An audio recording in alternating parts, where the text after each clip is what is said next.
जैसे मैं ट्रैवल करता हूँ तो मुझे एक एक करके या कभी मेल्स में लोग पूछते हैं कि इसमें खुशी भी मिलती है कि भाई ये बुद्धिज़्म क्या है, ये बुद्धिज़्म बताइए। लोग दरअसल ये भूल चुके हैं कि बुद्धिज़्म एक बहुत खतरनाक फुसलाहट है, क्योंकि ये आपको ये यकीन दिला सकता है कि आप ईश्वर के बिना भी अच्छे हो सकते हैं, क्योंकि बुद्धिज़्म में ईश्वर नहीं होता है। बुद्धिज़्म में है ही नहीं ईश्वर की शिक्षा। एक बार मेरी बातचीत हुई थी एक बहुत ही प्रसिद्ध मॉन्क से जो थाईलैंड में थी। वो महिला पहली ऑर्डेन्ड मॉन्क थी।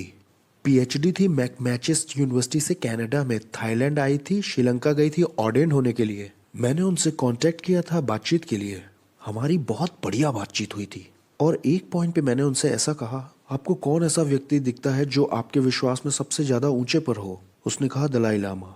मैंने कहा आपके विश्वास का लक्ष्य यही है कि इच्छाएं बंद करनी है, कि इच्छाएं करनी ही नहीं है? उसने कहा हाँ सही कह रहे हैं। क्या आप बता सकते हैं कि दलाई लामा ऐसी इच्छा क्यों करते हैं कि तिब्बत फ्री किया जाए, जबकि आपके विश्वास के आधार पर आप तोड़ रहे हो अपने बनाए हुए नियम को जिधर आप जा रहे थे? इसका आप कैसे जवाब देना चाहेंगी? वो बड़ी ही शांत हो गई थी। उसने कहा क्या मैं ऐसा कह सकती हूँ कि वो ऐसा करना चाहते हैं? आप देख सकते थे कि वो थोड़ा अपसेट हो गए, तो मैं थोड़ा पीछे ही हो गया। मैंने कहा मैम मेरे पास एक और सवाल है आपके लिए। मैंने कहा और वो ये है कि आप विश्वास करते हैं कि हर जन्म एक पुनर्जन्म है? उसने कहा हाँ। मैंने कहा अगर आप आज से शुरू करें और पीछे की ओर चले जरा, ठीक है, आपने आज से शुरू किया और आप पीछे गए तो आपके पास जन्मों की एक संख्या होगी, ठीक है ना? उसने कहा हाँ मैं ऐसा कहूंगी। जब आप यकीन करते हैं कि हर जन्म एक पुनर्जन्म है और हर जन्म पिछले जन्म का भुगतान है और आपके पास जन्मों की एक संख्या है, इसका जरूर ये मतलब है कि आपका एक, वो थोड़ा अटकी बोली हाँ कहूंगी मैं। तो आप पहले जन्म में किस चीज की कीमत चुका रहे थे? वो दिख रहा था कि हिल गई है सवाल से। उसने कहा हम ऐसा चुनाव करते हैं कि ऐसे सवाल ना पूछें। बड़े व्यंग्यात्मक तौर पे उसने भी परिवार छोड़ा था जैसे बुद्धा ने छोड़ा था।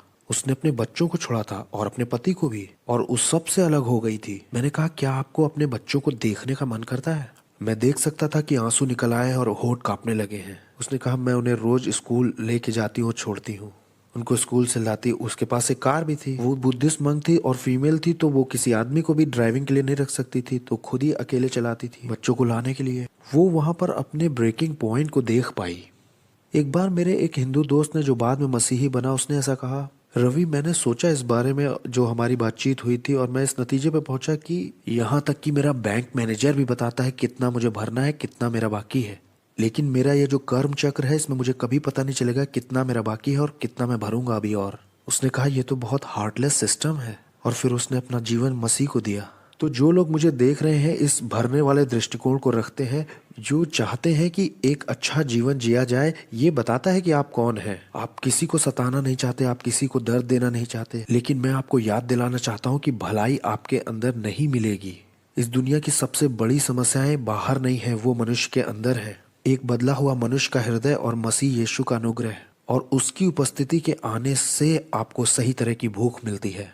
और तब आप जानेंगे कि हर मनुष्य का एक बार मरना और अपने रचयिता से मिलना तय है।